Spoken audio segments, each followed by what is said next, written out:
Ela nem mexeu no microfone. Olha que belezinha. Muito lindinho.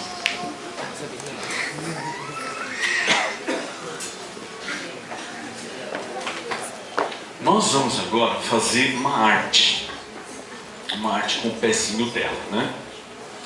Dá uma ajuda. Nós vamos dar uma Bíblia, provavelmente seja a primeira Bíblia dela, segunda Bíblia.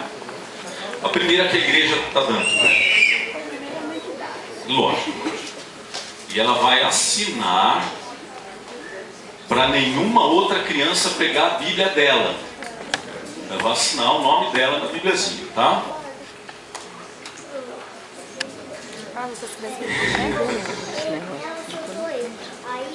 Pronto. Não fecha. Vocês querem ver a assinatura dela? Essa assinatura, só ela assina assim. Não adianta você tentar imitar, porque você não vai conseguir, tá bom? Essa daqui é a assinatura da Sofia. Segura perto, assim, que acho que a tinta ainda está úmida, tá bom? Faz coceguinha, né, filho? Ela é muito tranquila. Amém.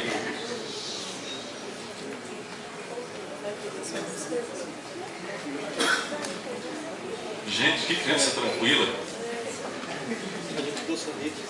Ah, é? Deram um draminho para ela.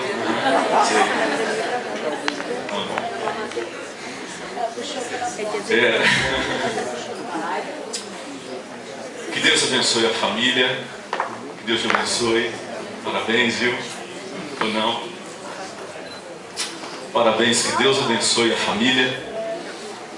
E a igreja recebe esse presente também, né? Pertence à igreja também. Deus deu para todos nós. Parabéns, viu? Parabéns, Padre. Muito boazinha. Foi a apresentação de criança mais tranquila que eu já fiz. Teve uma vez que eu estava apresentando uma criança e estava tudo bem. Eu peguei ela no colo para fazer oração. Ele olhou para minha cara e começou a chorar na hora. E aí eu entendi que ela se assustou com o tamanho do nariz. Eles têm que fazer paciência. Aí é só por Deus mesmo, né? Irmãos, abra sua Bíblia no livro de João, capítulo 21. Só abra, não leia. Não seja curioso. Uma mosca aqui. João 21. Tem alguém aqui que gosta de pescar? Nossa, melhor. Tem alguém que não gosta de pescar? Acho que é mais fácil, né? Porque todo mundo levantou a mão. São pescadores de pesca paga, é isso? Aqui em São Paulo tem que ser, né? Porque o texto que nós vamos ler essa manhã e nós vamos estudar, ele fala sobre pesca. Encontraram? Posso ler para você acompanhar? Posso ficar aqui perto de vocês? Aqui ninguém fala nada? Só se estão acordados? Posso? Obrigado. João capítulo 21, verso 1. Encontrou aí? Vamos ler.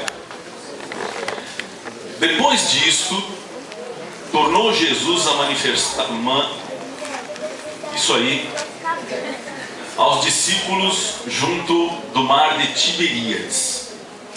E foi assim que ele se manifestou. Estavam juntos Simão Pedro, Tomé, chamado Dídimo, Natanael, que era de Caná da Galileia, os filhos de Zebedeu, e mais dois dos seus discípulos. Disse-lhes Simão Pedro: vou pescar. Disseram-lhe os outros: também nós vamos contigo. Saíram e entraram no barco, e naquela manhã nada apanharam. Mas ao clarear da madrugada, estava Jesus na praia. Todavia os discípulos não reconheceram que era ele. Perguntou-lhes Jesus: filhos, tendes aí alguma coisa de comer? Responderam-lhe: não. Então lhes disse: lançai a rede à direita do barco e achareis. E assim fizeram. E já não podiam puxar a rede, tão grande era a quantidade de peixes. Aquele discípulo a quem Jesus amava disse a Pedro: quem era esse discípulo? João. Disse a Pedro: é o Senhor. Simão Pedro, ouvindo que era o Senhor, cingiu-se com sua veste, porque havia se despido, e lançou-se ao mar. Até aí tá bom. Este texto fala de pessoas simples, que tinham uma profissão simples, talvez uma das profissões mais antigas desse planeta. Eram pescadores, viviam da pesca, pescavam o dia inteiro, depois vendiam o que eles pescavam para comprar roupas, para comprar alimentos, pagar as despesas do lar. E o texto diz que isso aconteceu no mar de Tiberíades, que é o mesmo mar da Galileia. Se você for fazer uma consulta hoje lá no São Google, você vai descobrir que o mar de Tiberíades, ou da Galileia, é um mar de água muito clara. Talvez por isso a Bíblia dá um detalhe que eles foram pescar à noite. Por ser água muito clara, se fosse de dia, poderia ser mais difícil, não sei. Os pescadores profissionais aí sabem melhor. E a Bíblia diz que eles estavam cansados. Nota, é bom a gente lembrar um detalhe. Se você voltar alguns capítulos da Bíblia antes desse texto que nós estamos lendo, você vai perceber que cronologicamente Jesus já tinha morrido, ok? E depois que Jesus morreu, eles olharam um para os outros e disseram assim: o que a gente vai fazer agora? Não tem mais o mestre para a gente seguir, não tem mais lições para a gente aprender. E eu tento me colocar no lugar deles. Eles deviam estar se sentindo perdidos. Mas eu dizer perdidos é muito pouco. É muito pouco. E eu quero entender isso com você. Eles estavam perdidos, não é a melhor palavra. Talvez decepcionados, desorientados. Porque eles estavam cansados fisicamente. Por quê? Porque ficaram pescando a noite toda. Eles estavam cansados espiritualmente. Por quê? Porque quem era o líder espiritual deles agora não existia mais. Eles estavam cansados mentalmente, porque estavam se sentindo desamparados. Eu acho que é a melhor palavra. Desamparados. Deixa eu tentar explicar isso. Era 2000, eu vim para São Paulo do Rio de Janeiro, 2003. Devia ser em 2004. Eu estava junto com o Quarteto Ministry. Nós estávamos indo fazer... DJ, aumenta um pouquinho só o microfone para mim. Só um pouquinho. Estávamos indo, se não me engano, para Lorena, uma cidade do interior. E era um domingo, à tardezinha. Entramos, pegamos ali a Cavalho Pinto. Estávamos numa besta. É o carro, tá? Quero deixar isso bem claro. Uma van. Obrigado, alguém pode se enganar. Estava o motorista dirigindo a van.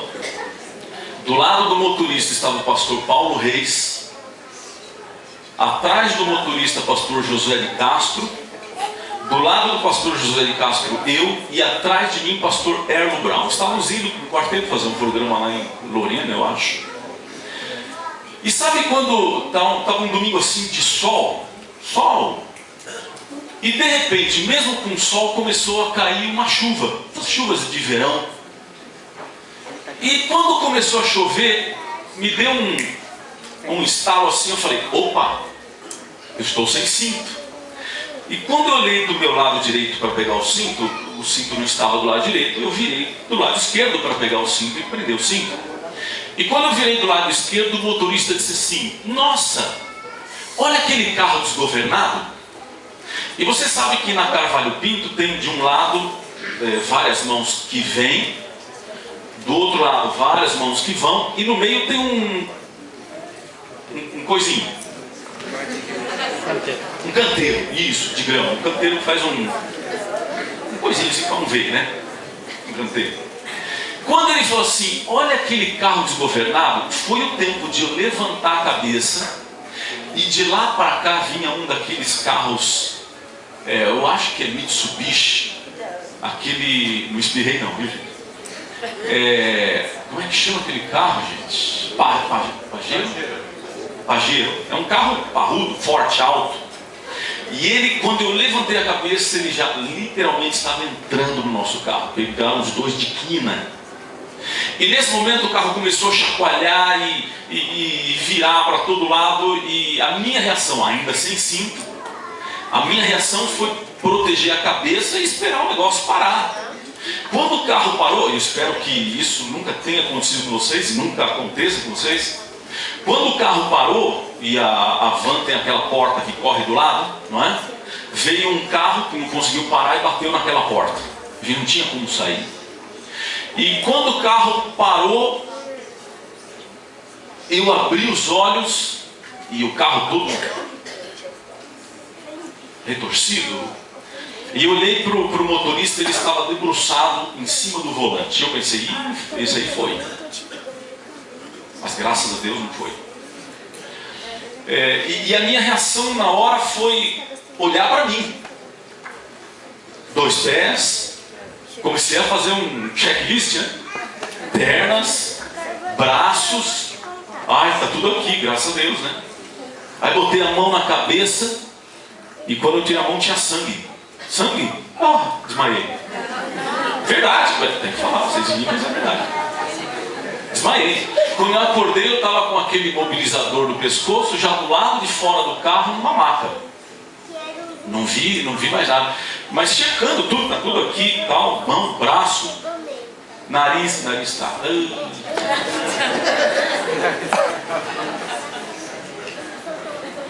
Nossa. Mas nessa hora, o que você vai fazer? Nada. O que você vai fazer assim? Não, deixa eu resolver essa situação. O que você pode fazer? Nada. Você tem que simplesmente esperar. Você está desprotegido, desamparado. Sabe esse sentido da palavra? Era 95 mais ou menos, estava semanas do meu casamento, morava em Santo André, era professor de religião na escola de Santo André. E eu fui num banco à noite, parei meu carro na frente do banco 24 horas, eu vou botar uma plaquinha, né? Assalte-me. E entrei no caixa 24 horas para passar um dinheiro para um amigo meu. Ele tinha me emprestado.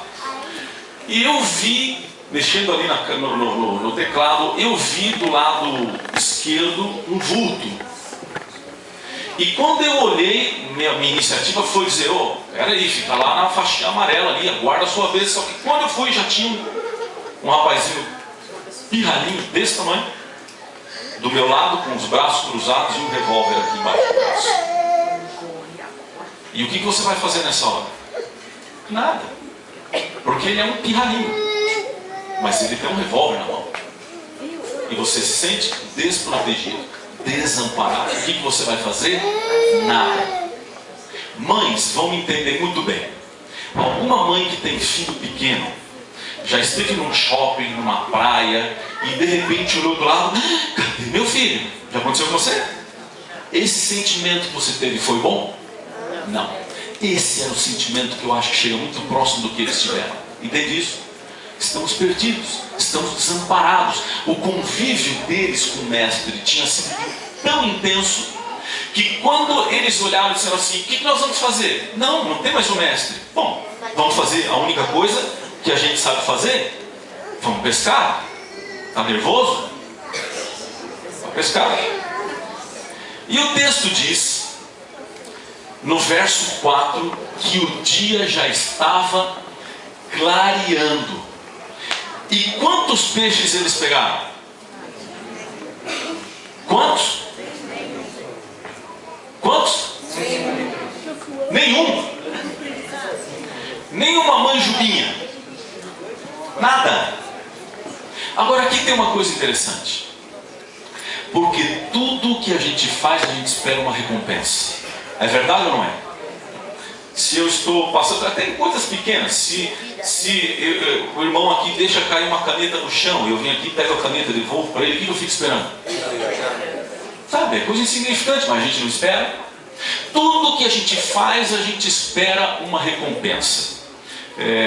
Minha filha hoje estuda no internato, mas quando ela estudava ali no colégio do Curuvi, eu levava ela de manhã para a escola. E eu tenho uma mania esquisita aqui em São Paulo. Quando eu estou dirigindo o carro e eu vejo que alguém quer atravessar, eu espero, dou a vez. Se eu vejo que um carro quer cruzar a rua, eu paro, faço sinal para vir. E isso aqui em São Paulo é muito esquisito, né? E eu estava levando minha filha na escola um dia, e eu vi que uma senhora queria atravessar a rua com o carro. E eu parei, fiz sinal para ela vir, e ela acelerou o carro, e quando estava passando na nossa frente, ela olhou assim, levantou e foi embora. O que você fica esperando numa hora dessa? Né? Ou levanta a mão assim, ou dá um pipi, buzinadinho e tal. Não fez nada. Aí eu olhei para minha filha e falei assim, ah é? Amanhã, quando eu estiver te trazendo, eu não vou deixar ela passar na minha frente. Imagina que eu encontrar. Mas a gente espera uma recompensa. E eles estavam a noite toda pescando e não apanharam nada. Aí sabe o que aconteceu? E aqui é que eu quero trabalhar com vocês. A Bíblia diz que alguém apareceu na praia. Quem era? Esquece isso. Sabe por quê? Porque hoje para nós é fácil, porque a gente sabe que era Jesus. Eles sabiam quem era que estava na praia? Não. E a Bíblia diz que depois que Jesus morreu, em 2 momentos Jesus apareceu depois da morte dele, e as pessoas não reconheceram que era Jesus. Uma foi quando os discípulos estavam viajando pela estrada de Maús, e apareceu Jesus, e alguma coisa nos olhos fizeram com que eles não percebessem que era Jesus. E o outro momento foi esse. Só que eu quero entender com vocês o que aconteceu nessa história pelos olhos deles que estavam pescando. Quem é que apareceu na praia? Um homem, certo? Até então, para nós, um estranho. Para nós é fácil pensar assim, era Jesus, eu tinha que ter jogado logo a rede. Sim, para você que sabe que era Jesus. Mas eles não sabiam que era Jesus. Nós temos que ver a história pelos olhos deles, não pelos nossos olhos hoje, correto? Quando alguém apareceu na praia, um estranho, ele disse uma pergunta que está no verso 5. E a gente não sabia quem era que estava na praia. E esse estranho na praia gritou o seguinte: vocês têm aí alguma coisa de comer? Isso é o eco da praia. Agora, pensa comigo. Eles estavam pescando. Quando esse estranho perguntou, vocês têm aí alguma coisa de comer? Perguntou se eles tinham o que para comer. Lógico. Se esse estranho estava perguntando se eles tinham peixe, na verdade a pergunta que está por trás da entrelinha é não mais do que a seguinte: pescaram alguma coisa? Certo? Agora me diz uma coisa. Para quem foi pescar e ficou a noite toda pescando e não pegou nada, nenhuma manjubinha, qual é a pior pergunta que alguém pode fazer? Pensa comigo. Qual é a pior pergunta que alguém pode fazer? Pescou alguma coisa? Jesus, o estranho, estava tocando na ferida deles. Sabe por quê? Porque a gente adora falar das nossas vitórias, mas a gente odeia falar das nossas derrotas. Já notou isso? Imagina, por exemplo, você encontra um amigo que você não vê há muitos anos. Você pergunta: e aí, fulano, como é que vai? Tudo bem?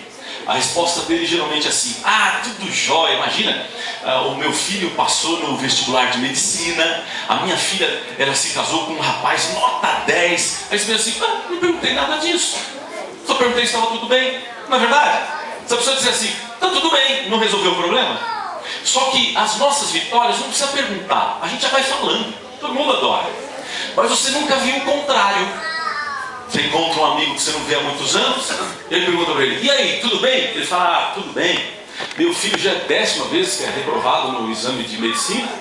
A minha filha está namorando com um traste. Já viu isso? Não viu. Porque ninguém gosta de falar das nossas perdas, das nossas derrotas. Quer ver uma coisa? Um vendedor de uma empresa que todo mundo alcança o alvo de vendas, menos ele. Qual é a pior pergunta que você pode fazer para ele?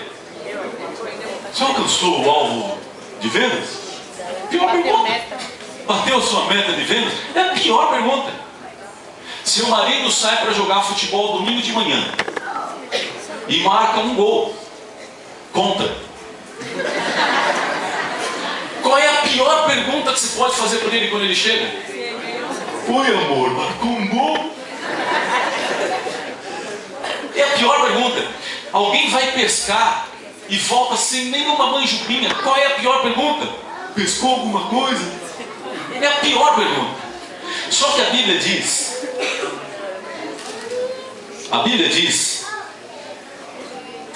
e se eu estivesse no lugar deles, lembre-se que era só um estranho, eu pensaria comigo assim: quem é?